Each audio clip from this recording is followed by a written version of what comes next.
Casino మా తమ్ముడు చెప్తున్నాడు. క్యాసినో ఇక్కడ ఆడిస్తే ఇదేంటి మరి చేస్తున్నారంటే దానిపైన దాడి అన్ని మనం చూసాం బూతులు. అందుకే తల్లి నేను అసెంబ్లీకి పోవడం మానేశా. ఆ రోజే నేను చెప్పా ఇది గౌరవ సభ కాదు, కౌరవ సభ.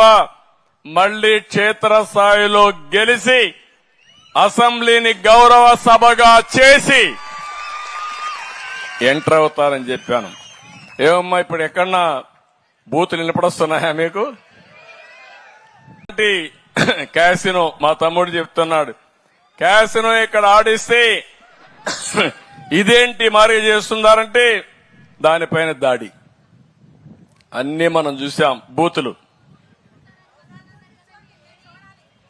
అందుకే తల్లి నేను అసెంబ్లీకి పోవడం మానేశా.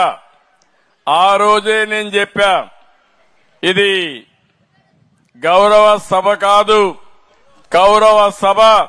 మళ్లీ క్షేత్రస్థాయిలో గెలిచి అసెంబ్లీని గౌరవ సభగా చేసి ఎంటర్ అవుతారని చెప్పాను. ఏమమ్మా ఇప్పుడు ఎక్కడన్నా బూతులు వినపడొస్తున్నాయా మీకు?